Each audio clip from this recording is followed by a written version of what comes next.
About types of sets which is related to class 11th। हम लोग इस video में डिस्कस करेंगे टाइप्स ऑफ सेट्स के बारे में। पिछले वीडियो में हम लोग सेट्स के बारे में डिस्कस कर चुके हैं। पहले हम लोग समझते हैं कि इम्पिटी सेट क्या होता है। A set which does not contain any element is called an empty set. मतलब एक ऐसा सेट जिसमें कोई भी एलिमेंट ना हो, उसी को हम लोग क्या बोलेंगे, इम्पिटी सेट। या तो हम लोग इसको नल सेट भी बोल सकते हैं या वॉइड सेट भी हम लोग कहते हैं। ठीक है, मतलब तीनों बात क्या है, एक ही है। It is denoted by five. Empty set को हम लोग फाइव के द्वारा डिनोट करते हैं, या कर्ली ब्रैकेट के अंदर कोई भी एलिमेंट नहीं होगा।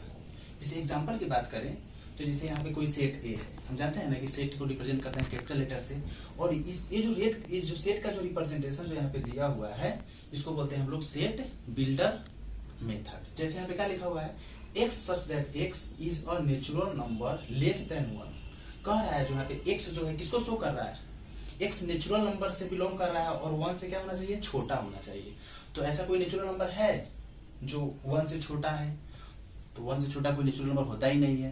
तो इसका मतलब क्या होगा कि सेट ए क्या होगा, आपका हो जाएगा सेट ए हो जाएगा इम्पिटी सेट। मतलब सेट ए इक्वल टू 5 भी लिख सकते हो, या सेट ए मतलब इक्वल टू लिख सकते हैं हम लोग कर्ली ब्रैकेट के अंदर कोई भी एलिमेंट नहीं होगा। तो इस मेथड को हम लोग बोलते हैं सेट बिल्डर मेथड।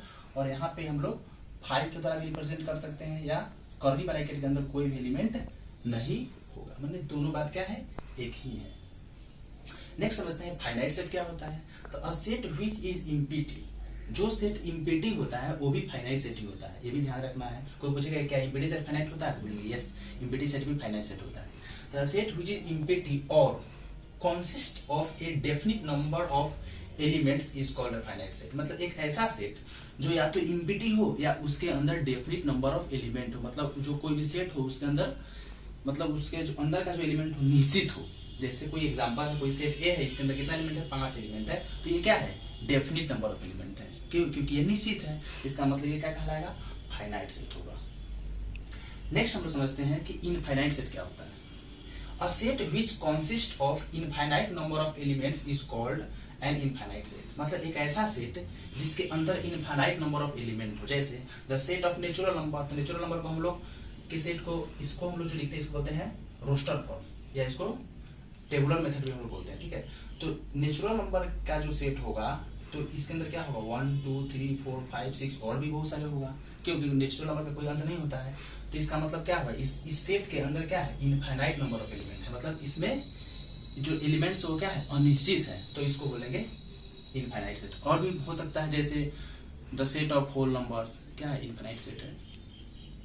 नेक्स्ट है equal sets. Two sets A and B are said to be equal if they have exactly the same elements. मतलब दो सेट इक्वल कब होंगे, जब दोनों के अंदर जो एलिमेंट हो क्या हो, सेम हो। We can write A equal to B.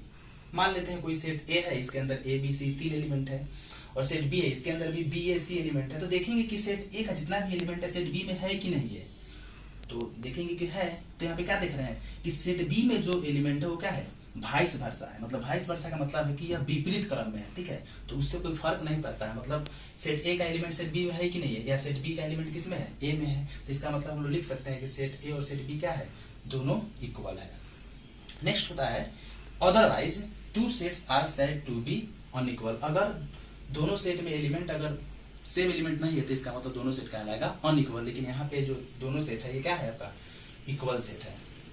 Next हम लोग समझते हैं इक्विवेलेंट सेट क्या होता है। Two sets A and B are said to be equivalent if their cardinal numbers are same. मतलब दो सेट इक्विवेलेंट कब होगा, जब उस सेट का कार्डिनल नंबर क्या होगा, सेम होगा। हम जानते हैं ना कार्डिनल नंबर होता है 1 2 3 4 5, इस सब क्या होता है, कार्डिनल नंबर होता है। तो मान लेते हैं कोई सेट ए है, इसके अंदर कितना एलिमेंट है, 4 एलिमेंट है। तो इसका मतलब हो जाएगा number of element in set A equal to 4। तो इसी को हम बोलते हैं कार्डिनल नंबर।